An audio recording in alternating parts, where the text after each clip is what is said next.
He thought it would be another routine stop. A few threats, a bit of humiliation, all on his terms.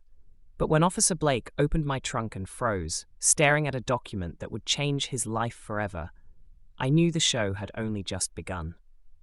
Driving home on a rainy night, exhausted from a long day, I felt something was off even before it happened. The drizzle blurred my windshield, and my wipers struggled to keep up. Suddenly, red and blue lights flashed in my rearview mirror. A police cruiser. "Here we go," I muttered. I wasn't speeding, my taillights were fine, and my plates were legitimate. But I already knew the deal, driving while black. Keeping my hands at 10 and 2, I waited as the officer approached. "License and registration," he barked, skipping pleasantries. "Good evening, officer," I replied, keeping my voice steady. "Can I ask why you pulled me over?" "You're driving suspiciously slow." He snapped. "Suspiciously slow?" I blinked. "It's raining. I'm being careful." "You got something to hide, pal?" His tone dripped with condescension, and the word pal felt like a slap. "Nothing to hide," I said, reaching slowly for my documents. He snatched them, barely looking, then ordered me to stay put. When he returned, his irritation was palpable. "Step out of the vehicle." "What's the reason, officer?" I asked. "Step out," he repeated, each word sharp.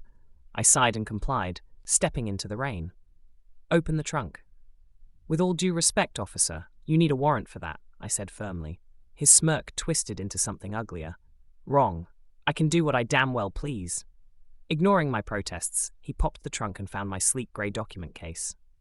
"What's this?" he sneered. "Private property," I said sharply. He opened it anyway, his smirk fading the moment his eyes landed on the top sheet of paper. His face turned ghostly pale. "What the hell is this?" he muttered, his bravado crumbling.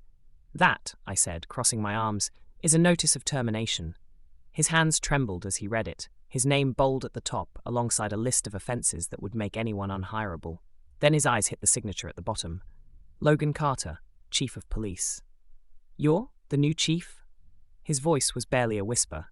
"That's right. Now, do you want to explain why you violated your new boss's rights?"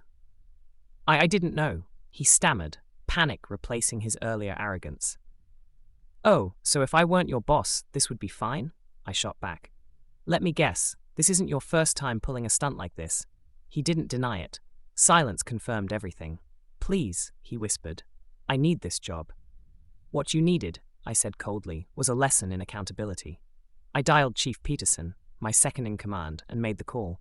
"Effective immediately, Officer Blake is terminated. Notify HR to expedite the paperwork." Blake's face crumpled. "Wait, please, I'll do better." "Too late," I said, pocketing my phone. "You're done here. Next time you wear a uniform, if anyone is foolish enough to give you another one, remember what it stands for: protect and serve, not harass and intimidate." As I closed my trunk, I left him standing in the rain, defeated, drenched, and with no one to blame but himself.